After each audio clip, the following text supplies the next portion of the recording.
Today, we're going to talk about built to last. To me, it's an incredibly powerful statement. And I believe for those of you that are here today, you have proven that you yourself are also built to last. And before I tell you what I think that means and go on a little bit further into the topic, I want you to sit here, let it sink in, and be proud of the fact that if you're here today, you are yourself built to last in this business. So, built to last. I'm going to share my thoughts on it, and then I'm going to pass the mic over to Adam. But to me, built to last speaks to everything it takes for someone to get licensed, for someone to get in the field, for someone to get contracted, to buy leads before they've ever made a dollar, and to get started. Built to last means that that very same person continues through the survival mode of those first 6 months. The moment they're hit with their first wave of chargebacks, they don't quit. They make it to year one and survive all the way into the moment they can experience thriving. Built to last means that even when it gets hard again, they keep going, because progress is not an upward trajectory, but kind of a roller coaster ride itself. Built to last also, to me, can be broken down into 3 categories. That's what I wrote down, 3 categories. First, why? Like, why are you doing this? What is it for? Who is it for? Almost kind of like when you sell final expense, right? Like, why am I here? Built to last should mean to you at the very core, why are you doing this? Why are you choosing to do something with no guarantees? Well, there's plenty of them actually, but you get the point. Why are you choosing to do this versus anything else you could probably do? What is it for? Who is it for? And what does failure really mean to those that look up to you, depend on you, surround themselves with you, and to you yourself? I say to people several times before, the moment you think about failing, set a 60-minute timer. Think about what that really means, what it looks like, and what it would turn your life into, and then decide if it's something you really want to do. If it is, go forward with that path. If in that 60-second moment you realize how disgusting that feels, don't give up. So built to last starts with why. Why also has to do with more than just the money. It has to do with more than money, because when you have more than you had before, you need to keep going. It has to do with more than the money, because when you don't have any, you have to have faith in yourself you'll be able to replicate it again. Built to last means to me, number 2, focus. So many out there in this industry, I can tell so many stories and recount so many examples, have what it takes, both skill-wise, leadership-wise, finance-wise, whatever, to build the kind of empires that it takes for private equity to buy them. But they can't stick with or stay in one solid trajectory long enough to ever get there. Don't get me wrong. Over the course of time, course corrections are often necessary and needed. But for the personal producer listening in today, focus is so important in a couple key areas so that you are built to and can last. Focus on a single marketing plan. Is it direct mail? Is it digital? Whatever it is, that's the thing you do over and over and over again every week, no matter what. Focus on a particular area. If it's telesales, what states are you selling in? If it's face-to-face, what counties are you selling in and will rotate through all the time? Focus on a few select products. Now, of course, new ones will come out and you can cycle them in. Old ones go out of the bag at that point in time. But what are your key focus criteria? Focus in the presentation. Here's my practical tip for the day.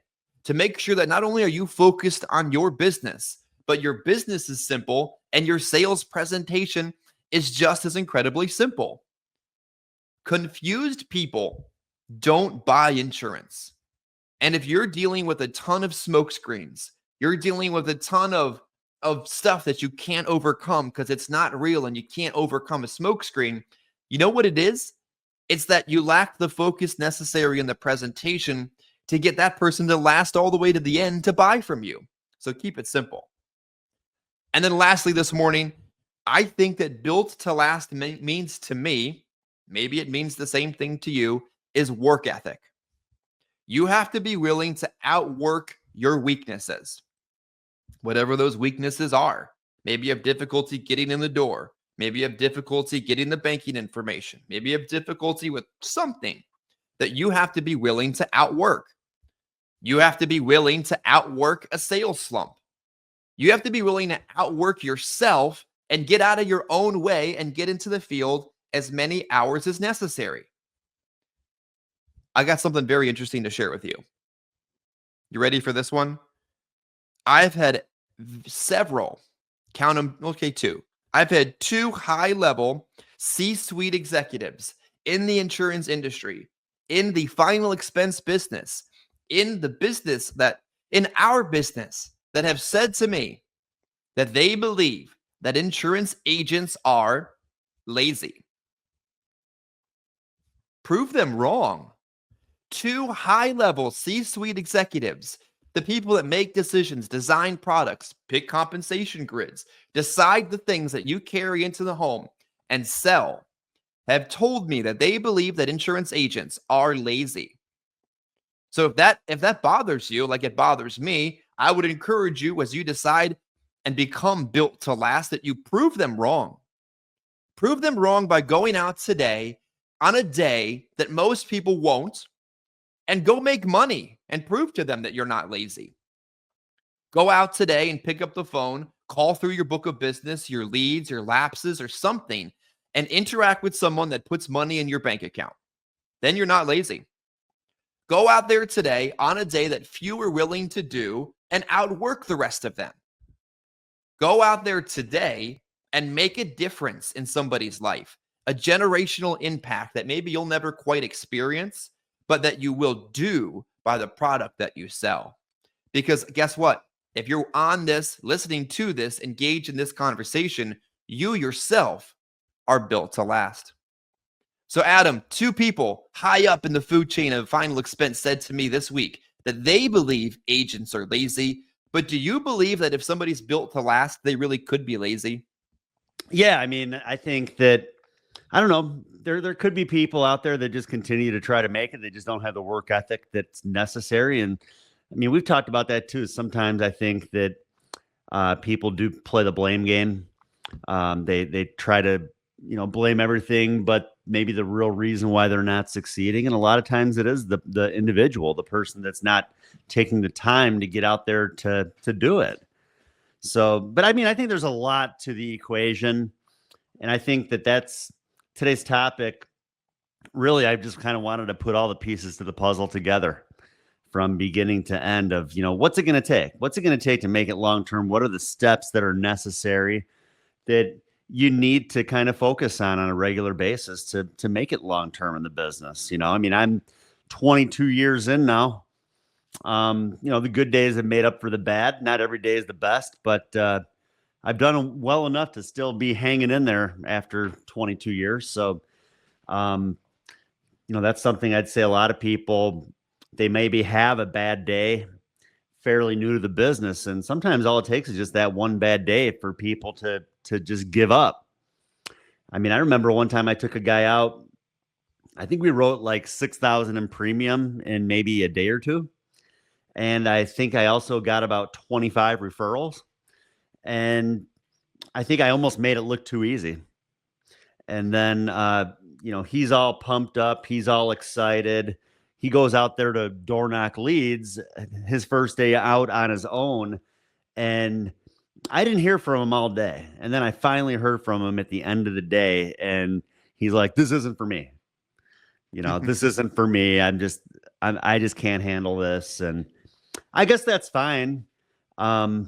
Maybe this business isn't for everybody, but then again, who knows what could have happened had he stuck it out, had he realized I'm new to this. I got to learn this. Not every day is going to be the best. The guy that took me out's been doing this forever. He knows what he's doing. So I think that maybe has a lot to do with it too. People just maybe giving up a little bit too soon.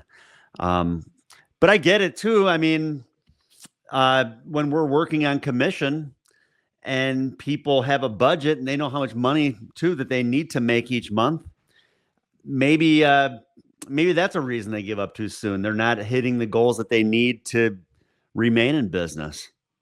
So I think there's a lot to the equation, Chris.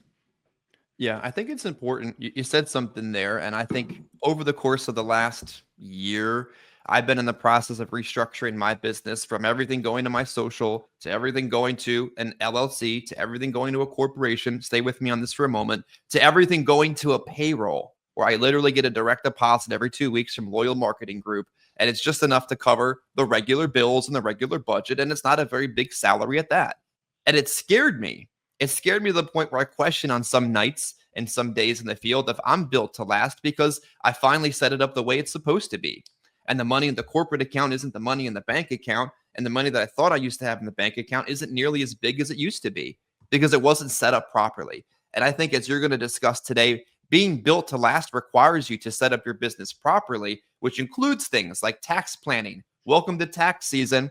Real message to those of you listening in today on social media or free conference call HD. File your freaking taxes. And if you don't have someone to help you file your taxes, please reach out. I can put you in contact with an accountant, a tax lawyer, or anybody necessary to help you file your taxes. Adam, I don't think anybody can be built to last or ever buy the opportunity they want from their hard work if they don't file their taxes. Any thoughts on making sure that the people making money and listening to our content don't end up in tax hell? That's one thing that I think about a lot. I don't think enough people talk about those sort of things. Being that we're 1099, sometimes there's people too that come from other businesses. They're used to just the W-2. They're used to going to work, having the 9 to 5. They get their paycheck. So then when they start getting paid here, they don't understand the difference that this is 1099. This isn't W-2. Taxes are not coming out of your paycheck, and that you do need to track things. You got to keep track of your business. You got to keep track of your expenses, and really you need a pay as you go with your taxes, whether that's quarterly or even monthly, just sending money to the IRS.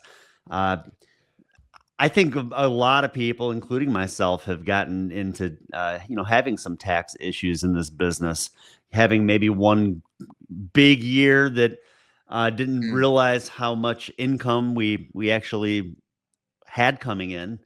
Maybe didn't pay enough in throughout the year, and then all of a sudden you do your taxes and you get hit with a real big amount of money that you got to pay out. That happened to me, I think, back in like 2016, 2017, and I had to get put on a payment plan, and that's no fun either.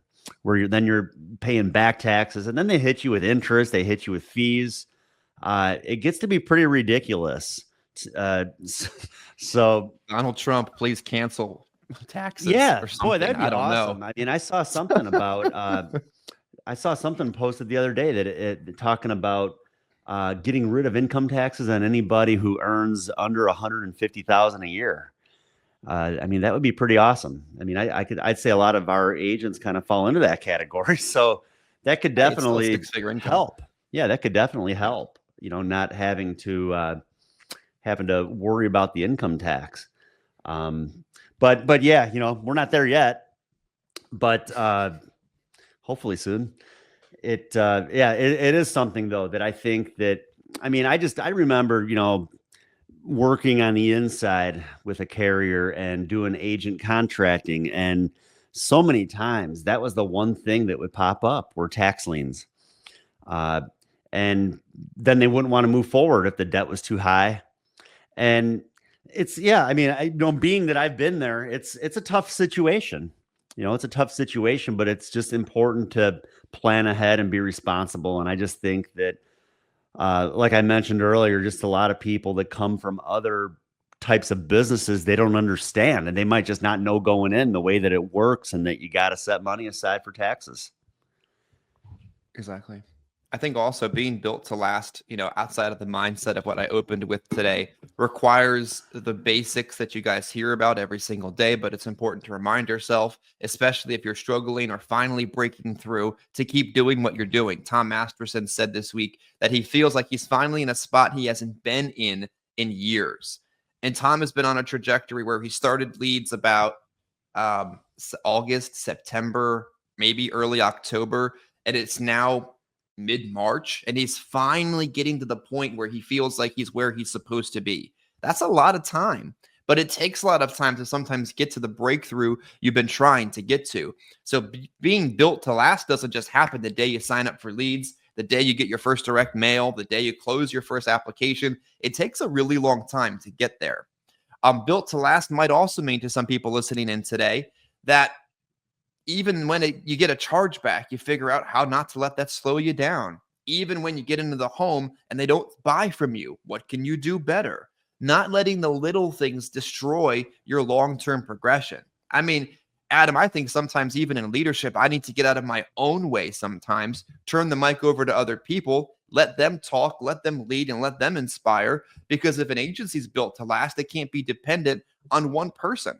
So I think a lot of times being built to last for personal producers, and maybe what do you think? Get out of your own way and just get into the field sometimes. Yeah, definitely. I think it helps too when leadership knows what they're doing in the business. Surrounding yourself around people that have been out in the field, that know the business, that understand the business. And I think that there's a lot of fakers out there. There's people that, and well, you know what? But I think the problem is a lot of the different organizations, they push people to recruit so quickly. Like that's like just part of the deal. Like, well, you get licensed, you get contracted with carriers, and next step, give us a list of 10 people that who should we call first that could do the same thing that you're doing? And then what happens is that it's like the blind leading the blind. And that's another issue I think in the business with I don't know, I would almost consider that like multi-level marketing, where I think that when you're surrounding yourself around people like, you and I, Chris, I mean, we've been doing this a long time. We know the business. We know how, the ins and outs of the business. We probably don't know everything, but I think we know enough to point people in the right direction to make it last in the business. Like I said, talking about our topic today. I mean, I think people should want to work with people that have stuck it out, that aren't just there one day and gone the next. Yeah, I also think it's important to recognize, built to last means leadership is putting things in people's hands that they've tested and tried and have proven that there's some place for it in your personal production or your business. Before we launched and released the combined product across our distribution, we had somebody try it. I don't have as many days in the field as I used to. I knew I wasn't going to give it a fair shake. So I put it right in Tom Dixon's hands. And I said, test this out. Tell me if it works. Tell me if it sucks. Tell me if we should do it. And he wrote over $20,000 in premium for a 30-day period of time. I've checked the commission statements. That money went into his bank account, and he battle tested the product and proved that it had a place in our bag. So being built to last as an agency means we don't ask you to do something we haven't tried and tested and have proven that it's going to work. Adam, before we transition over to your topic today, any closing thoughts to those dialed into the conference call that need today to be successful and prove to themselves they're built to last themselves? Just stick with it. Like I said, the good days, they make up for the bad. We all go through sales slumps. We all, like I said, I mean, heck, don't let the highs outweigh the lows, I guess you could say. Sometimes I think we have a really, really good week, and sometimes people maybe get comfortable. And this isn't the sort of business where you can get comfortable. You just got to keep going. And you hit your goals earlier in the week, you got to keep going. We don't know what tomorrow's going to bring. We don't know what next week's going to look like, or next month. Who knows? So you just kind of have to stay pretty level-headed, I think, in the business. And like I said, when things are going great, you just got to keep going. And when things are going bad, you just got to keep going too. Stick with it and just don't give up. Like the guy that went out with me one day or 2 days, and then first day out in the field flopped and said, "This is enough." I mean, you're passing up on an opportunity where you can really, really make a good income. Yeah. Don't let the highs get too high and the lows get too low. I saw a commission statement this morning from some Medicare deposits, and I saw it and I got excited. Not too excited, not too high, but I said to myself, thank God. Thank God I keep going, keep pushing, keep working, because that money was well needed for today's income. Like I said, I mean, this is just a topic that I've done training on forever. I mean, this is probably one of the first ones I ever did where I just kind of put together a bunch of bullet points of things that I always felt that would be necessary for someone to make it long-term in the business. And really, it's just, I would say it's more of like a step-by-step sort of thing where you do all these sort of things. I don't see where failure could really be an option. So let's start running through these. Very simple. I mean, first thing, you gotta believe in yourself. You gotta know going in what the business is going to look like, but you also, like I said, you can't give up too soon. You got to know that you're going to do well at this. You got to have that sort of confidence. But I think that's really with any business, any job. I don't know how anybody could be in anything and be like, man, I'm not good at this or whatever. It happens, I guess. But yeah, it's just important to have that internal belief. Get rid of the ego and be willing to learn from those who are better than you. That's just another one. I think that sometimes people's egos is what holds them back.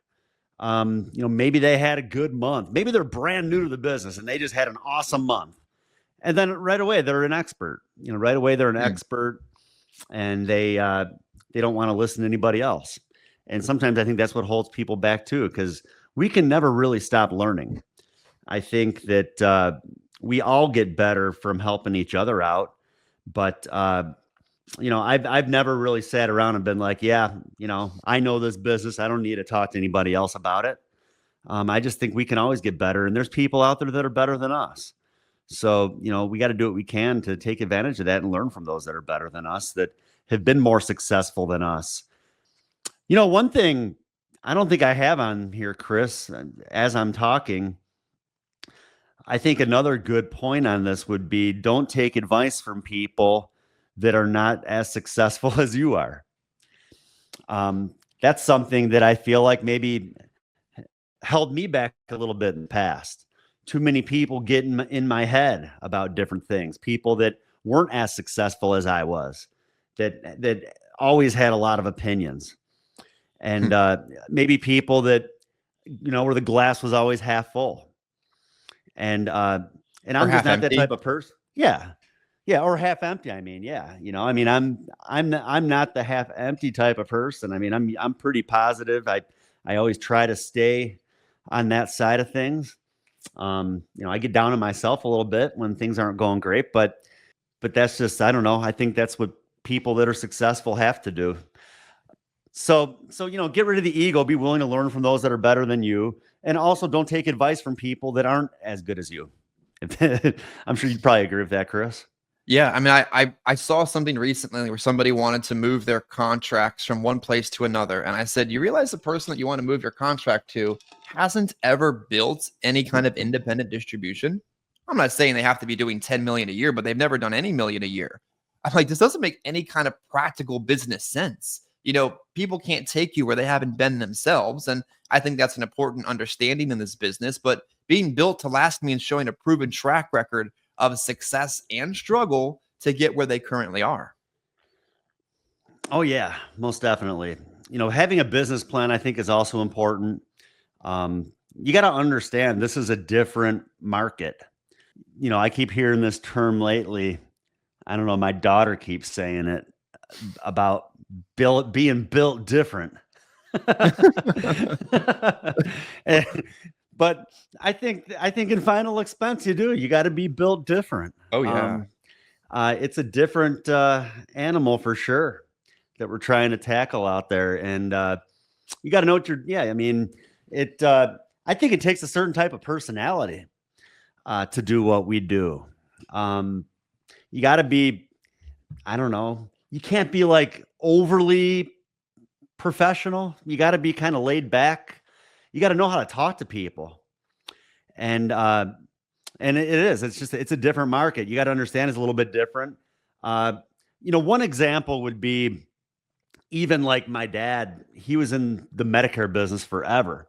And I remember growing up, I mean, the way his week looked like was Monday was his office day. He spent his Monday setting up his appointments himself for the remainder of the week. he'd be setting up appointments, Tuesday all the way through Friday, maybe even Saturday sometimes. And I think that in final expense, you can't do that. You can't take Monday and set up your whole week. You could call on Monday and you could set up appointments for Tuesday and maybe Wednesday at the latest. But the further out you set up those appointments, the higher the likelihood that the people are not going to be home. So that's the thing. You got to do things a little bit different.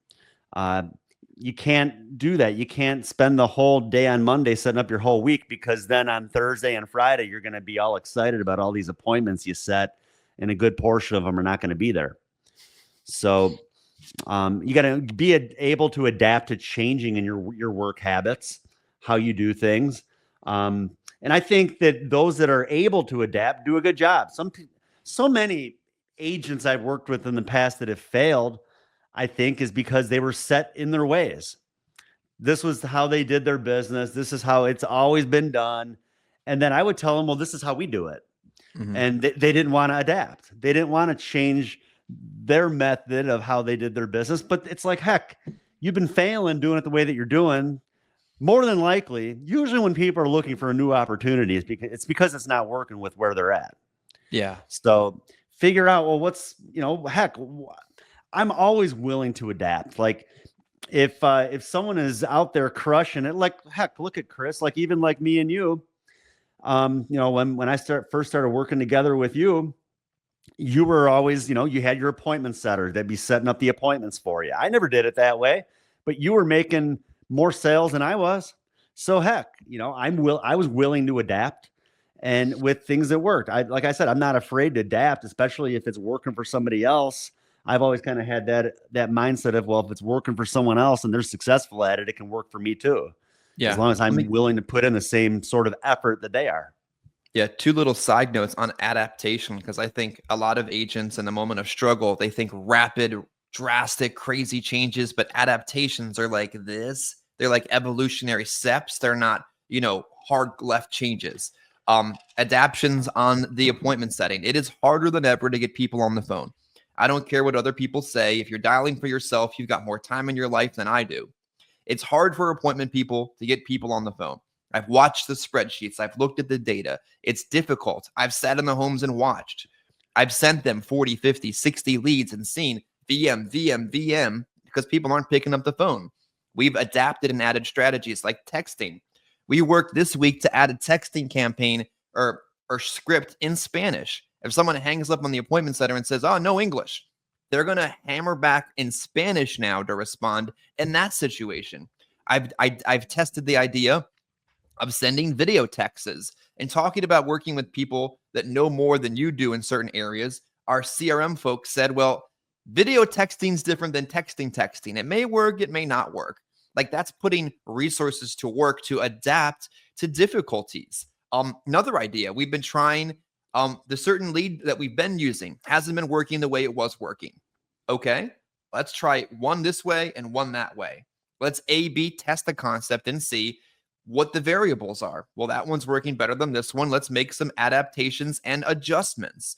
And I think being built to last means you're adapting incrementally, not making crazy wild changes, to ever get where you're trying to go.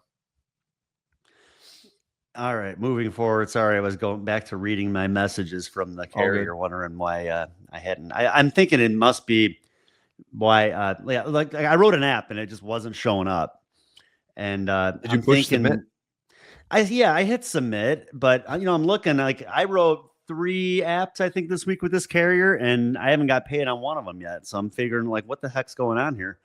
And she said that one of the applications was in licensing. So I don't know what that means. I know that I just renewed my Illinois license. So maybe that's it. Maybe they had to re-look me up to make sure I was still active or something. I don't know. Yeah. Anyways, I was just taking a look at that to figure out why that hadn't been resolved yet. So anyways, have a marketing budget and be disciplined with it. It's important. You're running a business. Any business, there's expense involved. Leads is the major expense in our business. But you got to remember, we're talking long-term in the business. You want to make it last. you got to be responsible with your business, and you have to be responsible with your money, and you need to focus on setting money aside every single sale that you make. I've always said, if anything, set up a separate bank account if you need to. Every time you get paid, transfer 20% of that deposit over to your leads bank account and pretend like you never even seen that money. And at least then, when your leads come in or when you need to place another lead order, you already have that money set aside. Because I've dealt with agents in the past that were not responsible with their money. They were great at selling, but they were out of the business too soon because they were not able to keep their business up and running because they didn't have that money set aside for the leads.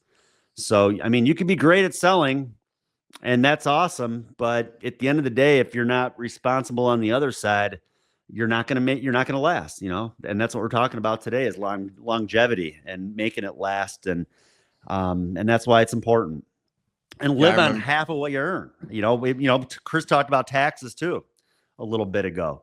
So right there, I'm talking about setting money aside for leads. Chris talked a little bit earlier about taxes. So right there, you got to focus really on living about half of what you earn. At the end of the year, if you have more money set aside than what you're going to owe in taxes, that's a good thing. But you'd rather have more than enough set aside than not enough, because like I said in the past, that's what happened to me. I ended up having to get on a payment plan, and then it's like you end up owing a heck of a lot more than what you would actually owe if you got to get on a payment plan, because they hit you with major interest and penalties. Yeah.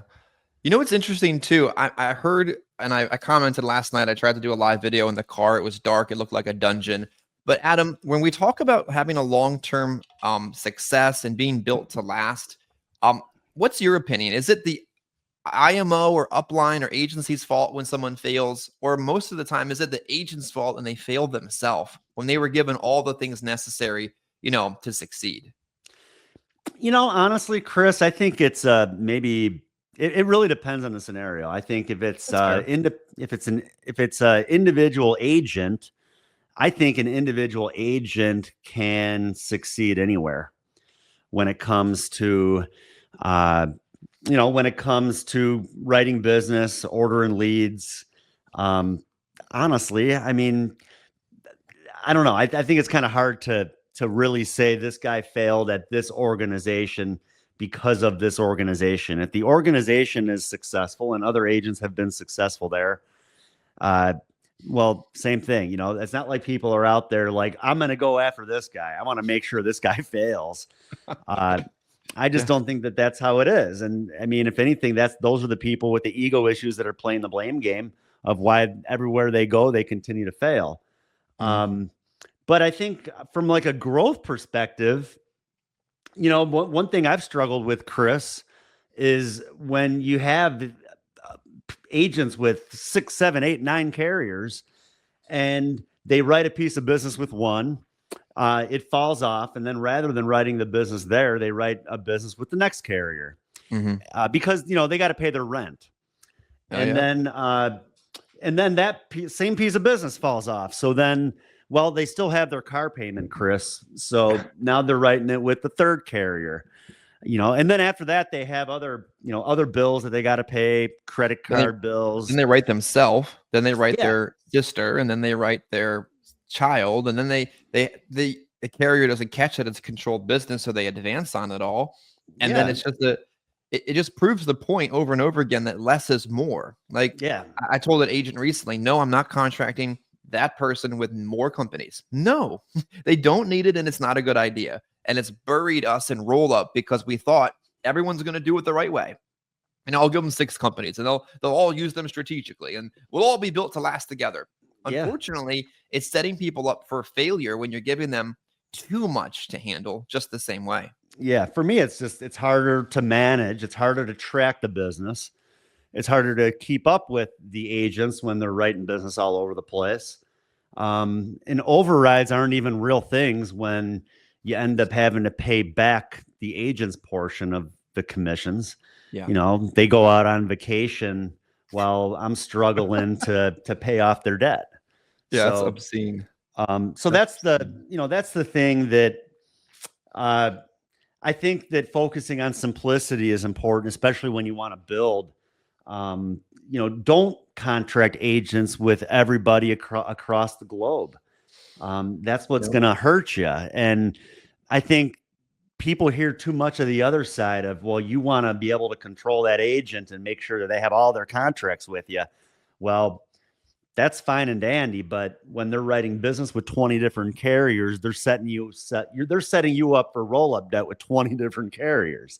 Yeah. And it's hard to get out of. It's a tough hole to dig yourself out of. So I think from an agency standpoint, I think focusing on simplicity is very important. Let's see, where else we at here, Chris? So the next one, pretty simple. Order leads every week and work geographically smart. That's so important. Yeah, especially when you're in the field. The great thing about direct mail leads is that you can, at least by me, I can order direct mail leads by zip code. So I can place a lead order in one zip code. The next week, I could place it in the next zip code over. And you could almost put like a circle on a map and just kind of go around that circle and hit all those zip codes. And what's nice about that is that each week your leads are going to be fairly close together. Even leads that you weren't able to get to last week, they're probably going to still be pretty close to the leads that you're working this week. And that's why it's important to be geographically smart. I know one of your guys, Chris, was talking on a call earlier this week just about how he's loving being back on direct mail. Absolutely. And I'm telling you, boy, it does make a difference.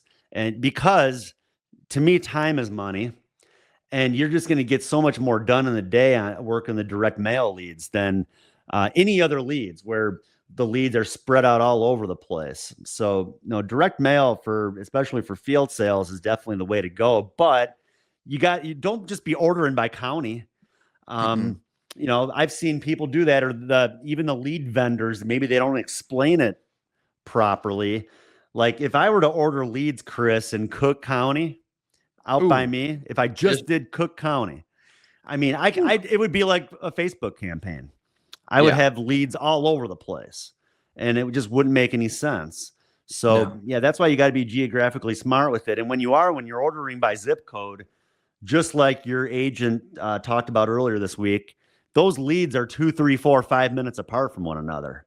And you can take 20 leads, and you could, if you're not sitting in your car, like, piddling around or whatever, I mean, you could easily door knock 20 leads in 3 or 4 hours.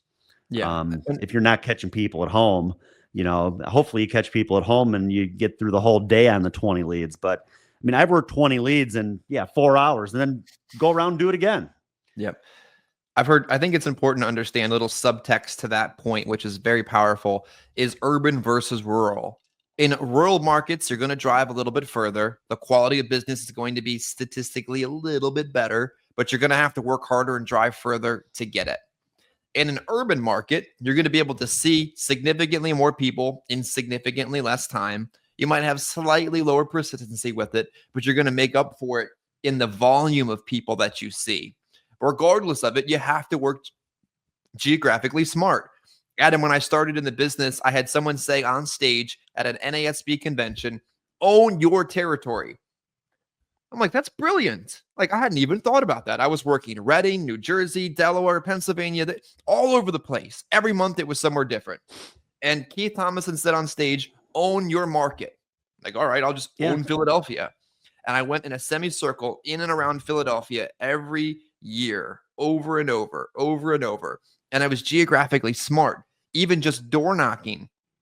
If you can't door knock 25 doors in a day in an urban market, you're not actually working. So that's such a valuable point in understanding as well, rural versus urban, when you decide which markets you're going to work in. Well, another thing, Chris, talking about geographically smart, something that just came to me is even like for those of you that are looking to build and grow. It's a lot easier to build and grow especially when you're out in the field, when you're recruiting in your backyard, compared to just trying to take over the entire country, like, snap your fingers. I think, everybody wants to like build this empire, but you got to start small. You got to start in your backyard, because you know what? Not everybody's going to make it. But when you're working with agents that are in your backyard, makes it a lot easier. If they fail, well, heck, you already got leads that you can go work that maybe they failed on. And it makes more sense to start small and then kind of build out from there, rather than just trying to take over the entire globe like overnight. It just doesn't happen. So I think, working geographically smart, to me, I've always done best as well, just kind of focusing on, the local agents and then just kind of building out from there. Makes me think, I wonder if Lincoln was up to something with their regional model. I never understood it until you think about it bigger. Like the people that have, the carriers that have been around the longest, built off of regional, management and regional distribution. Maybe there is something to it. Yeah. I kind of got used to it when I was there. It makes sense, you build up one area. If you really think about it, isn't that really how most businesses are anyways? Mm-hmm. Like, they don't just suddenly put up like what Starbucks, they started in Seattle, right? So they started there and just kind of branched out from there, right? Yeah. It's not like they just suddenly put up, built Starbucks in every single state. No, they started in Seattle and then they built out from there. Yeah, the local restaurant or brewery-ish type place that recently opened a breakfast place that opened across the street from itself. Like they're targeting two different types of when you're going to eat, breakfast versus dinner, two different dining models, two different strategies altogether. They don't compete against themselves, but it's the same ownership, literally across the street. So talk about building geographically smart. Yeah. It just makes sense. Start small and then just kind of build out from there, because again, I mean, let's say that you're recruiting agents in multiple states. Let's say you recruit a guy in Texas, and he wants leads, Chris, and, you're giving him leads every single week. And then he fails, he falls out of the business. His business starts falling off. Like, do you really want to have to go down to Texas all the time to try to keep his business on the books and to work the leads that he didn't work and like all that other stuff? No, I did it. I went to Louisiana to clean up after leads I was left with. I had 60 some leads and the IMO at the time said, I'm going to charge your card no matter if you like it or not. What you do with the leads at that point is completely up to you. And they lit up my card for over $3,000 over leads in Louisiana when I lived in New Jersey. And I said, well, either I can wipe my ass with these leads or I can go work them. But so I went and worked them. So I've lived the other end of that before. Yeah. I just think so much of this industry, Chris, is like people out there like trying to run the wild, wild west. It's just, there's no structure. It's just everybody's trying to contract everybody all over the place. And like, let's just keep it simple. Mm-hmm. Focus on simplicity and then just kind of build from there. Yeah. Like I'm willing to eat crow on it if I'm wrong, but when we talk simplicity, you're a huge fan of American Amicable. I've qualified for the trip that didn't happen in Greece. That would have been fun. I mean, looking at what combined offers paired with American Amicable, what else do you need? Looking at what that single product does paired against somebody else's favorite. I mean, what else do you need as a 1-2 combination? And, it doesn't have to be combined. You could call it whatever you want. When you can find a 1-2 combination as a personal producer, that is so strategically smart. You're going to look back and say, I'm glad I did that if you do it. Well, you're not only that, Chris, you're going to reap the benefits and the rewards from these carriers. Mm-hmm. They all have carrier conventions. I mean, the last, I don't know, few weeks, few months, I don't know. I feel like it's small, but like American Amicable, they throw me a $50 deposit here and there. I don't know what it's for. I guess just from writing business. Thanks. Bonus bucks. Yep. Yeah, bonus bucks or whatever. I just suddenly see like a $50 deposit in my account. But just there's lots of carriers out there that do these little things. By being consistent with writing business, you're going to be rewarded. And I mean, you're going to surround yourself around a lot of very successful people when you make these different carrier conventions. And that's why I think it's something that's so important for an agent to focus on too. Like, yeah, it's great to win a trip. And I've been into some pretty awesome places, you know, Monaco, the Dominican, Panama, I mean, just all over the place. And, you know, I love going on these trips, but it's about the people that you're surrounding yourself around on these trips. Going back to what we're talking about, where you're communicating with people that are more successful than you are, that can help you to get better. And that's one great thing about making these trips. I mean, not only is it great to make the trip, but you're gonna come back better than before you went, because you're gonna be surrounded around people that are better than you, that are gonna help you, or at least, you know, make you get better if you're willing to listen to them.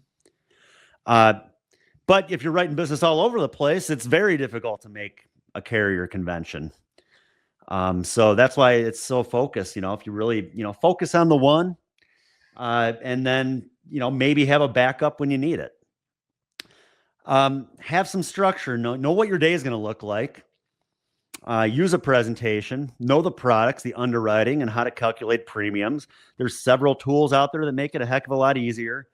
If you don't have a presentation, let me know. I can send you one. I have a PDF. I have a script presentation that's worked for many years for me. But you got to have that structure. Same thing. This isn't a 9 to 5. You don't have a boss telling you when you got to be to work. You got to be disciplined with your business. But with that, you need to know what your day is going to look like. Right now, again, Mondays and Fridays, I'm in the office. Tuesday, Wednesday, Thursdays, I'm out in the field. But I know what my week's going to look like. My goal is to have a steady flow of appointments set 3 days out of those 5, Tuesday, Wednesday, and Thursday. And I know going in that's what my week's going to look like. I'm going to have the appointments. I'm going to have the leads. I know that if I don't have appointments set, well, I'm going to be door knocking, and I'm going to do everything that I can that's necessary to sit in front of people while I'm out in the field. That's what I'm out there to do. I mean, I had one the other day, Chris. I mean, I went the whole day without writing anything, and I was in an area, and I was just thinking, you know, who can I go see? And then I remembered I had a client of mine that she called me about 2 months ago, and she said, my ex-husband, we're kind of getting back together. And she said, he needs some insurance. So I need you to come by and see what you can do to help him. And then, like, I just was never able to get back in touch with her. I tried calling her, and, like, I don't know, I left her a voicemail. She even still had the voicemail on her phone from like a month ago. She showed me. And well, she showed me because I ended up just dropping by there the other day. I dropped by and I said, you know, hey, Carolyn, you know, I know you had reached out to me, and I know this is important, and I know he needs this. So we need to do what we can to help him. And he wasn't there at the time. And she said, well, he'll probably be back like around 5:30 or so. And I said, well, why don't you just give me a call? Let me know, you know, when he's there, because I'm going to be in this area for a while. And I had just left an appointment, and I got a phone call from her. And she said, yeah, he's going to be here about 5:30 if you want to come back. And I'm like, sure, you know, sounds good. And I mean, that was a big one I wrote. It was like $172 a month. So, you know, pretty big sale. But like I said, those are the sort of things, like leads, yeah, are important, but figure out ways to make sales. You know, I don't like going home without anything. And sometimes you just got to brainstorm and figure things out. That's such a huge tip. Like, where can I go? Who's around here? Who have I sold? Who's fallen off? Who likes me? Who's got something that I can go back and deal with? Yeah. That's huge. Exactly. You know, figure out ways. And I mean, a good portion of the sales that I made this week, Chris, were not off of leads. They were off of those sort of things, off of, you know, working some lapse policy holders. I wrote a pretty good one. I think like $80 a month on one. And then the other, like I said, the one yesterday or a couple days ago that was just, again, brainstorming, just kind of trying to remember who else can I go see that's in this area. Oh yeah, I forgot. She called me. We never did really do anything with that, and ended up the guy was like 76 years old, I mean, wrote the guy, yeah, I think it was a $15,000 policy. It was like 170 something a month at that age. Nice. So, it was a good sale. And she's got, I think, a total of 50,000 in coverage with me. She's probably paying around $300 a month, I bet, in a few different policies with me. So I'm confident that business is that I wrote the other day is going to stick too. And people say, man, they just can't afford what I'm offering them. And I'm showing them 30, $40 a month and they just can't afford it. Man, you're not giving the value. That's the problem here. We have clients that have added on coverage over a decade that are now paying a lot of money for a lot of insurance because it's important to them and they value it. So having a long-term career like Adam is saying right now means working your book of business like we also trained on Thursday. Yeah. And again, when you need to make money, you're going to figure out ways to go out and make money. Like I wasn't having a whole lot of success on the leads. I was door knocking them, just getting shut down a lot. It happens. I'm already out in the field. I could go home and pout about it, or I could find some people to go see where I can make some money. And I'm in a much better mood when I get home, Chris, when I come home with premium. And my wife's a lot happier too. But you didn't sell your wife 3 policies with 4 companies just to pay the mortgage? I tried to. Get used to getting rejected. You talked about this, Chris. The no's. The more no's you get, the more yeses you're going to get, or the closer you are to the next yes. It's part of the business. Get used to getting rejected. If you're not getting rejected, you're not out seeing enough people. Ask questions. Listening sells. My presentation, I ask a lot of questions that hit home that by the time I leave, the client's like giving me a big hug. They're happy. They know that I care, but a lot of it is by asking questions and getting clients involved, talking about something that is important with something that we know that they need. Which are these 2 things: focusing on the need and focusing on affordability. Those are the questions that I ask in the presentation. Had you, you mailed this card, and what was it that got you thinking about this? Had you recently experienced a funeral? Just little things like that. You've been through a funeral. Who passed away? Was there insurance involved? Was it enough? Did the family have to pitch in? I mean, these are questions that are hitting home with the client. In my opinion, you could say what you want, but 90% of the people we sit down with, the reason they sent that card back is because at some point in their life, they had been through a situation where somebody passed, they weren't prepared, the whole family had to worry about pitching in to pay for it, and they don't want to put their family in that situation. So those are the sort of questions that I'm asking, and that's how I'm getting them involved. They're talking about those sort of situations that they had experienced, and we're making it real. And I'm letting them know, well, I'll make sure that your family's not going to have to worry about going through that when you die. And then talking about affordability. Those are really the 2 things that matter: focusing on the need, making sure they have enough coverage for what they need it for, and then making sure that they can afford it. Don't sell based on how much commission you're going to make. I think people can tell the difference when you're looking out for them compared to when you're just looking out for yourself. And if you're focusing on selling based off of how much commission you're going to make, you're going to be writing too large of premiums, more than likely, that the person cannot afford, and that business is not going to stay in the books. So yeah, don't look out for yourself. Always do what's best in the best interest of your client. You look out for them. And another thing with that, Chris, too, that means you don't need to be a professional replacer of business.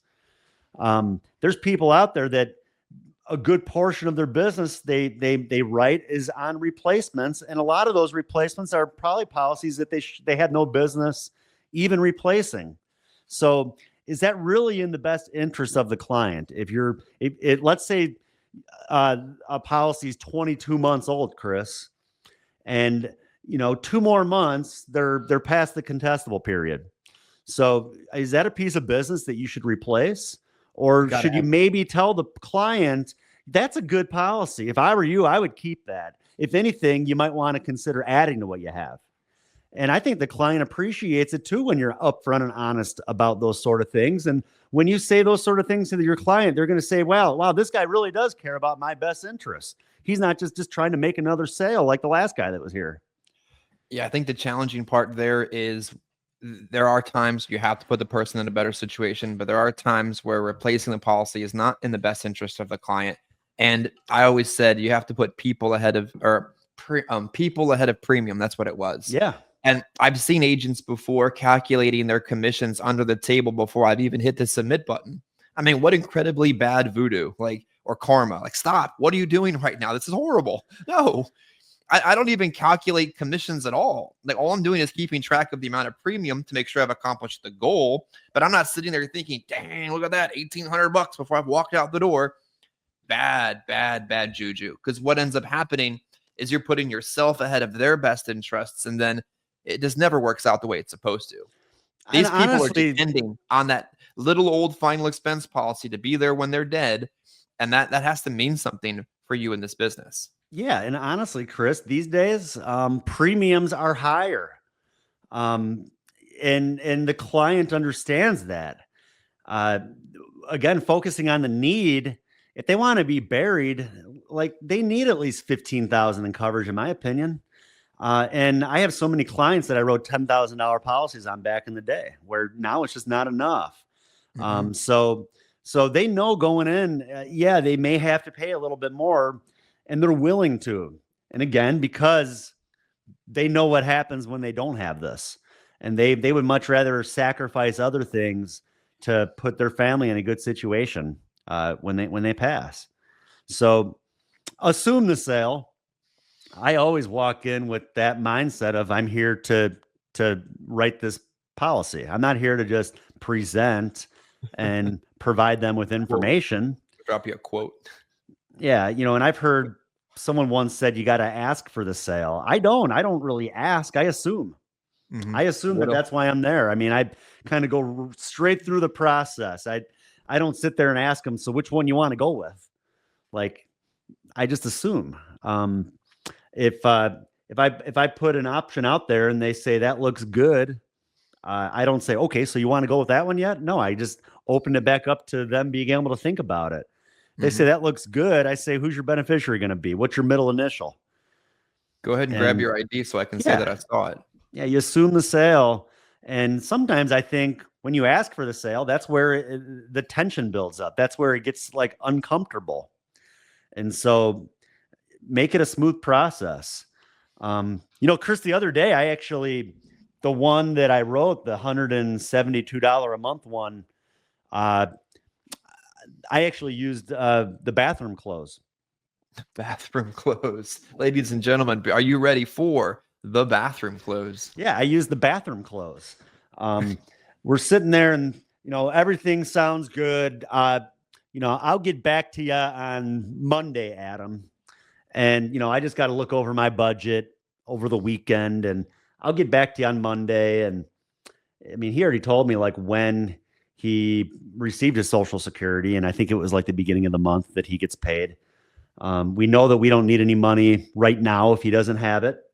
So, and again, I was sitting there with my old client and then her significant other. They were married, now they're divorced, but they're getting back together or whatever. And so anyways, I just know how it is. A lot of times I need to get out of the room. Like there's decisions that need to be made. I knew she wanted to say something to him, but probably not with me sitting there. And so that's when when I can just kind of tell, like, if I get up and go somewhere, there's a good chance I'm going to come back and we're going to be able to move forward here. So that's where, when I kind of feel that tension, I just right away, I just ask, would you mind, can I use your bathroom real quick? And I get out of the room.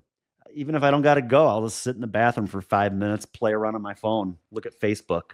Yeah. Or stand there because there's really not a good place to sit. Yeah. Turn the faucet on, turn the faucet on. I'm washing my hands. And then that's what happened. I walked back out and then they were ready to move forward. So I learned that one from my dad. Yeah. My dad taught me that one, get out of the room and, let them talk. She wants to bitch that guy out and tell him that you need to do this, but she don't want to bitch him out in front of me.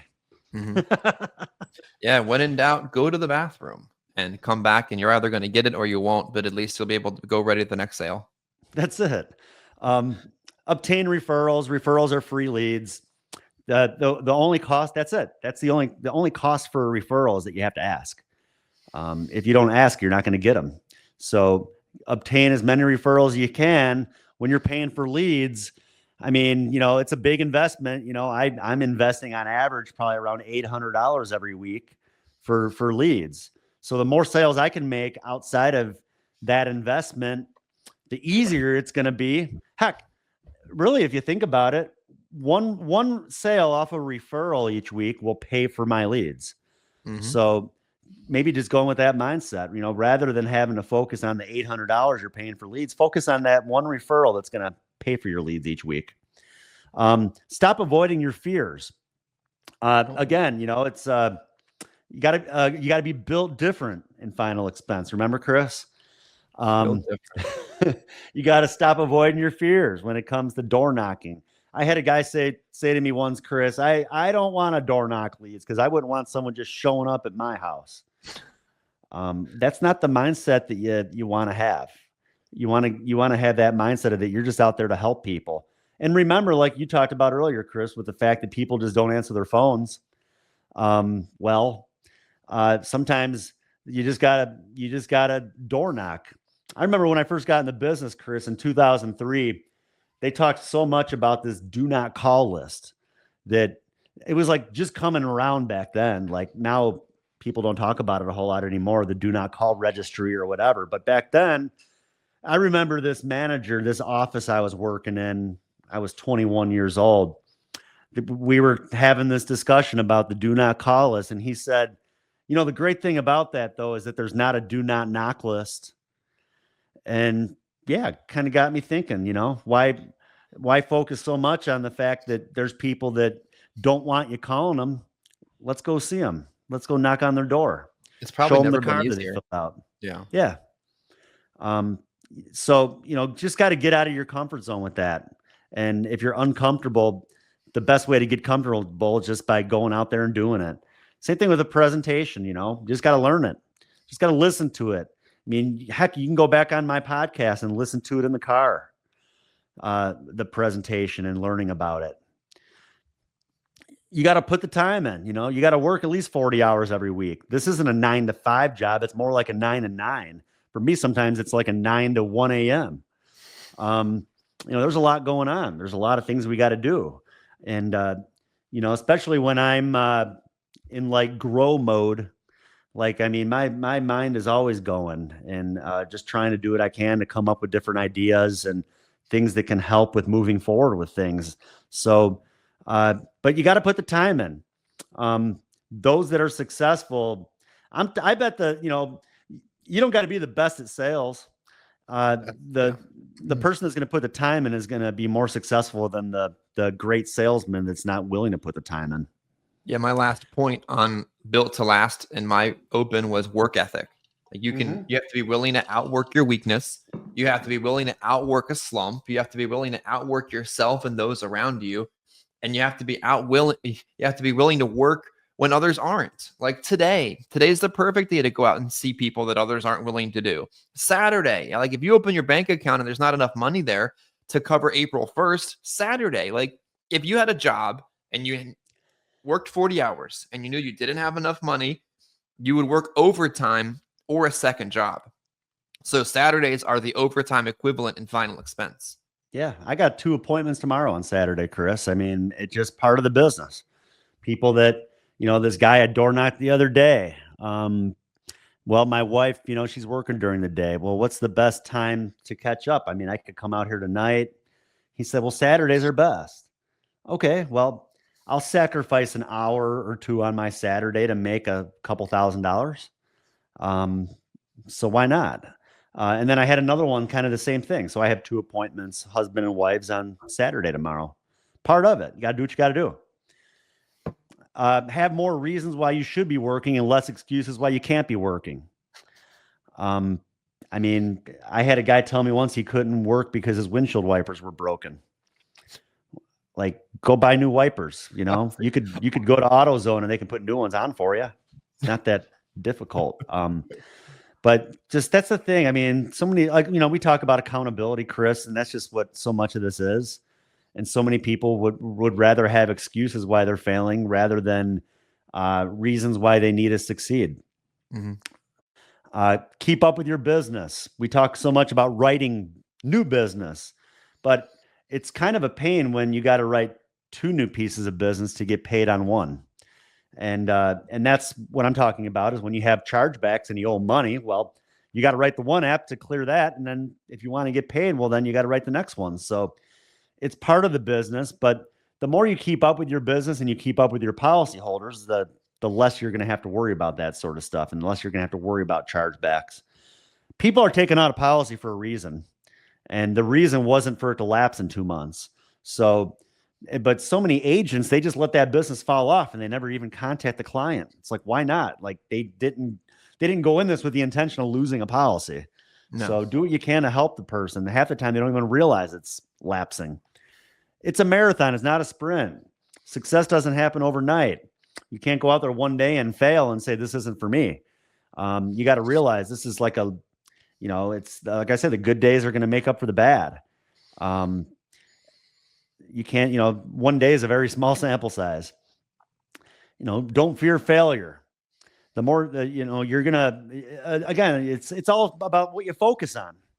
And if you focus on failing, what do you think is going to happen? Yeah, more than likely you're going to fail. Yeah. I choose to focus on consistent improvements, like incremental progress, not failure, because exactly what you focus on is exactly what's going to happen. And, we talk about keeping it simple. There's so many different ways you could, take that, keep it simple. I've always been about simplicity, focusing on, 1 or 2 carriers. I mean, this year, I bet I've probably maybe written business with a total of maybe 5 carriers. But majority of the time it's like, Chris sees when I post, majority of the time it's the 1 carrier. It's probably 3. Like, I think you probably wrote maybe 3. Baltimore Life, and you throw an Aetna out there just because you like the color purple, I think. That's every once in a while. That's it. Transamerica a little bit. Yeah. Okay. There you go. There's the 4th. Yeah. So, but not that many, keeping it simple. I just don't like to overcomplicate things. Work ethic, like you talked about earlier, Chris. And, I've said this many times on our trainings, like you could be a professional student and you could sit on the trainings and you could feel like you're doing something and like you're real busy. And, I'm watching another training. How many trainings do you need to watch? Like, are you going to, after this training, are you going to watch somebody else's training and then another training today and then another training over the weekend and like next week? Like, you got to get out there and do it. If you can't get out of bed in the morning, like, why waste the time watching trainings? It's all about getting out there and working. And, I'm more than happy to help agents and teach them, and I enjoy it. But at the end of the day, you got to get up there and get out there and do it. I had an agent once, Chris, I probably said this before too, but he ordered 80 leads, 80 direct mail leads, and they all came in, and then I'm not seeing any production. And he's like, I'm just not ready to get out there yet. I'm still working on my presentation. Oh my God. And I'm thinking, a great way to work on your presentation would maybe be to door knock some of those leads. You might actually be able to sit with people. Yeah. There's no way he was sitting at home like he's preparing to do a script, like an actor. Like, there was no way he's actually sitting there preparing to present. Let's practice again. No, if anything, it was probably more like number 19 that we just talked about. Not fearing failure. Those leads came in and then he's freaking out. What if I fail? What if I go out there and the person tells me no? What am I going to do? Well, you got 79 more people to go see. Keep going. Yeah.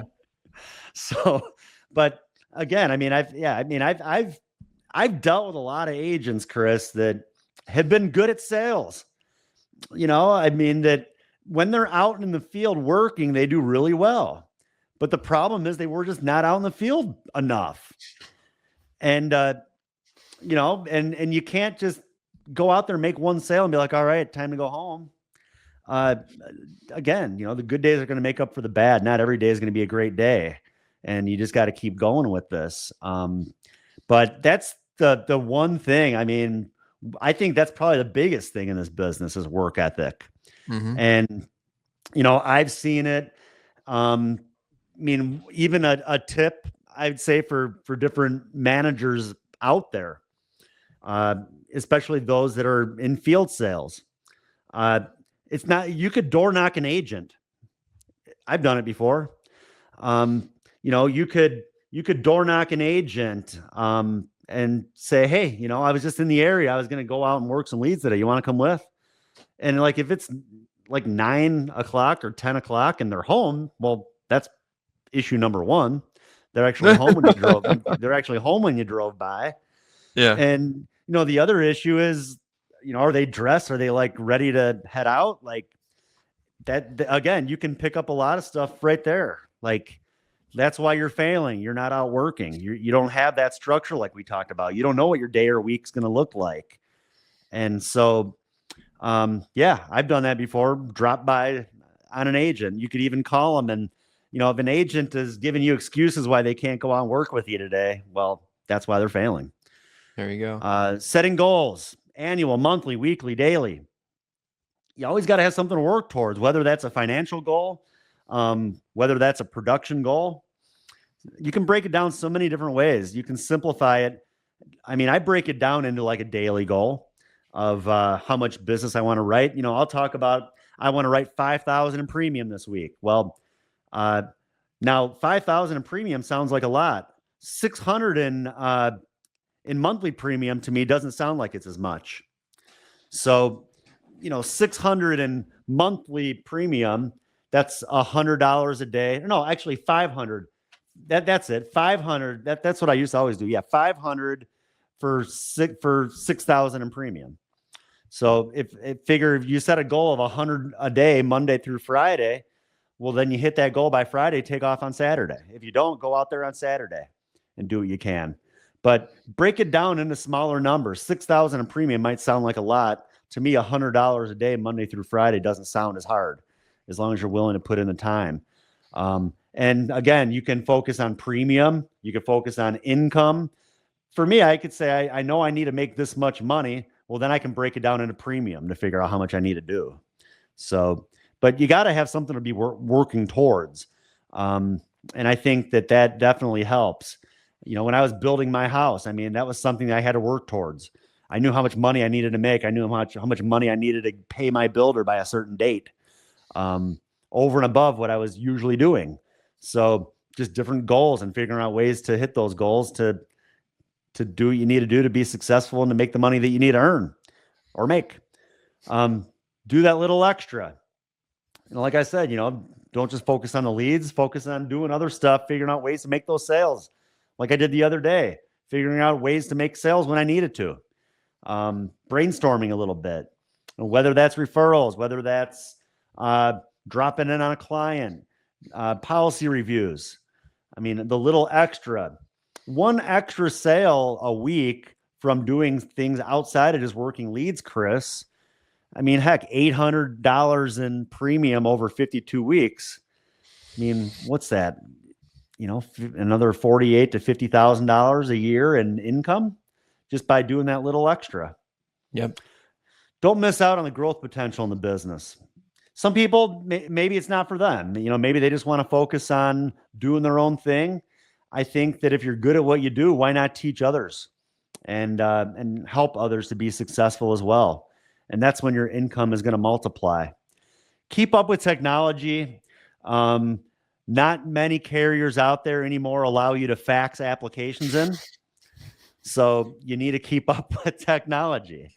I had a guy say, well, where can I download the paper application? And that was the moment I should have said, this isn't a good fit for you. Yeah. That was the moment I should have said, yeah, no, what? Never mind. No big deal.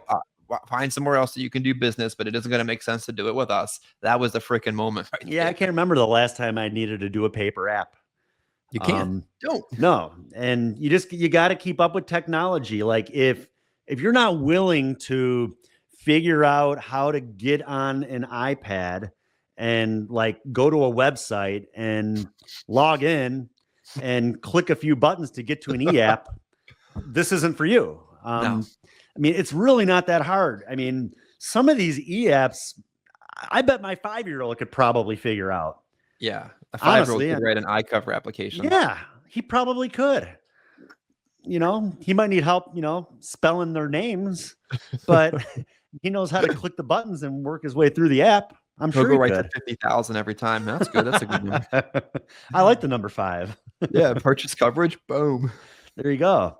But you just, I think that's another thing, people that aren't willing to just do these little simple things like keeping up with technology. I mean, we're in the year 2025. I mean, the convenience of the e-app, the convenience of getting that decision on the spot and not having to wait for a decision or go back and have to resell a client because it went from a preferred to a modified. Yeah. Why submit a paper app and then have to deal with that headache? So keeping up with technology is very important. I am just about done here. Yeah, I got one thought to close with when you're ready to close. I think it's a number that people are going to be blown away with what you've done, but I'll let you bring us to that moment before I let people know. Yeah, good or bad, always hold yourself accountable. Wherever we're at with whatever we're doing, we can't blame others. I don't feel like there's people in the industry that are out there that are really like, man, I hope that guy fails. I mean, that's just at the end of the day, you got to hold yourself accountable for the decisions that we make. Yeah, you know what? Like I said, I got hit with some roll up debts that all sucks. But you know what?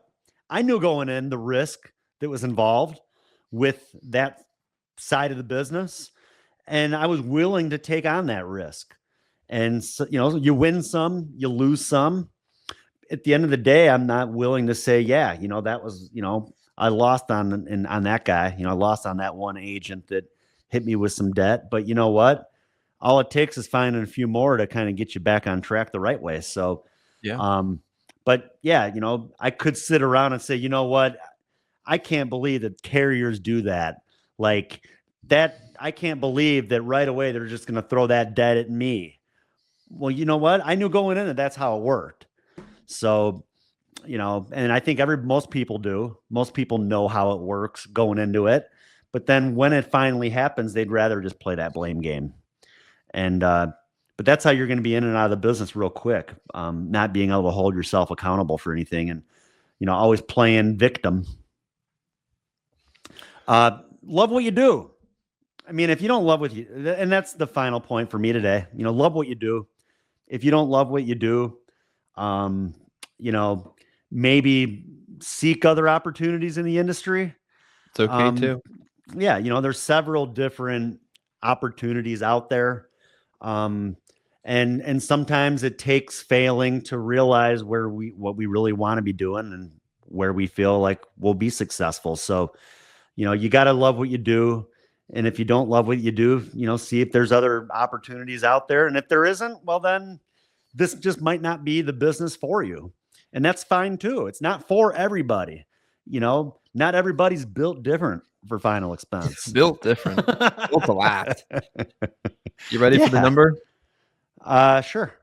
You have crossed the $30,000 mark in investments in your business since we've begun tracking it in Stripe, which is under 12 months for those of you watching. Over $30,000 invested in your marketing, in your appointments, in your stuff that makes that production happen. So congratulations on that today. Yeah, I mean, honestly, I'm surprised that that's it. I'm surprised that's to me that almost sounds low. I would think that it would be higher than that, but then again, last year, I mean, we were doing other stuff with leads, probably like the first half of the year. Yeah. So this is like maybe 9 months, maybe 8 months. Yeah. I'm thinking maybe 7 May, and 3/4. Yeah. Maybe May or June last year, we started doing that with the Stripe. Yep. So before then, I was doing some stuff a little bit differently with the leads. So I guess that number makes sense then. I got to go through that anyways. I got to finish my business taxes today or I'm going to get yelled at. I've already gotten yelled at. So I know I'll get yelled at even more if I don't get on that. So, But yeah, that's about all I had for today, Chris. If you remember, this was the presentation that I kind of went through when we got together in Tennessee about maybe 4 or 5 years ago. Yeah. Changed things up maybe a little bit with it since then. And again, it always changes a little bit. I think a lot of the things that we talk about, well, are based on our current situations, and what's really on our minds and what's going on. So the presentation today could be a lot different than it was 6 months ago or a year ago or 5 years ago. So that's where, but in the end, these points really don't change. This is all the same. And again, that's what's going to take it to make it long-term in the business. So well said. But thanks again. I knew we went a little bit over, but that's okay. I hope y'all have a great weekend and a great upcoming week. And if you need anything, feel free to reach out. Take care.